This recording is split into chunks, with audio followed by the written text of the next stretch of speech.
I had a very interesting situation happen about an hour ago, a little less than an hour ago. I've spent the day outside. I'm trying to, now that the weather's a little warmer, I'm just trying to repair my driveway that they have just chopped up ridiculously. I'm trying to at least get it to the point where it's not in chunks, which is what they're trying to do. So I was very visible. And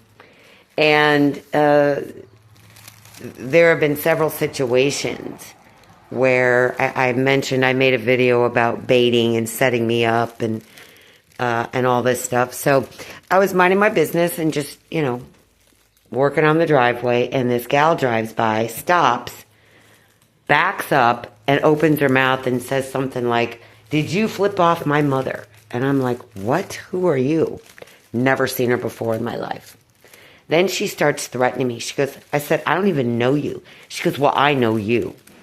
So that's kind of a dead giveaway that they're stalking me and watching me, right? Because I've never seen this woman before. I've lived here 20 years. I walk through the neighborhood. I didn't even recognize anything about her. And certainly I'm sure I didn't flip off her mother, unless her mother did something to deserve that. But I'm sure that I didn't. And so there's just been a series of these setups. They're, little baits trying to get me to react. Well, this nasty girl threatened me and said she would kick my ass if she saw me again.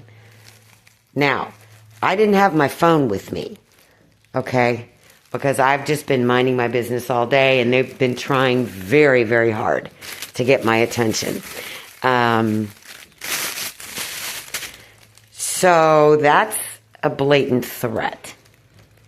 So they're upping their game right now because they are desperately trying, and I've had 3 other situations now where I've been verbally attacked and slandered by neighbors that are accusing me of things that either I didn't do or I did it, but there's a real good reason. And so, that's just kind of further proof that we're dealing with malignant narcissism, because they come after you for having a normal reaction to their abnormal abuse.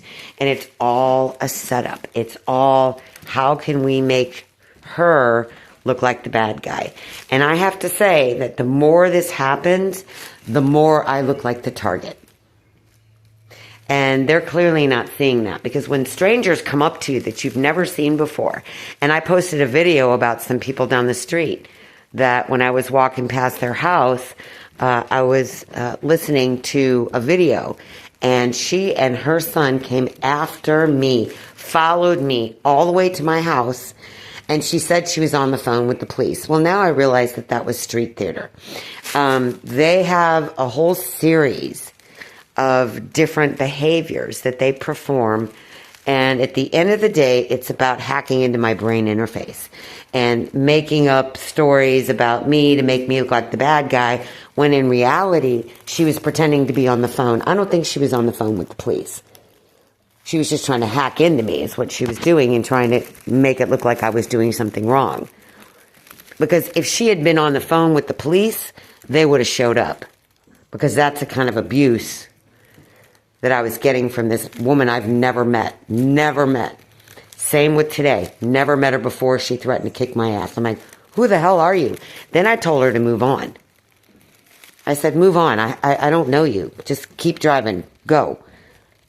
But I was working at the end of my driveway, and so they took advantage of that. So everything is a setup. It's all about getting the reaction. And I see that. I see that. And I mean, all day long, it's just been one street theater, this setup, that setup. It must be exhausting to be the people that have to plan this on a regular basis. But this is how their minds work. And that's frightening, that people's minds work this way. Where if I react to something, they do it over and over and over again. Anybody would react to being threatened. 2 doors down, the criminal that lives there was shooting off what sounded, and I know he's the one that put the battery packs that I found in my patio. I know it was from him. And he started shooting stuff off. It sounded like a gun. I doubt it was a gun. It was probably the fireworks or the batteries. They were also the same people that were shooting stuff at my car. So, I mean, I am trapped in such hell. And it's just, I have to say it's so sad because I've loved living here for so long. And I've loved this city for so long. And they have let me down. They have let me down. It is so very, very sad. But anyway, I would love comments that are not deleted. And would love some feedback. So you all have a great rest of your day.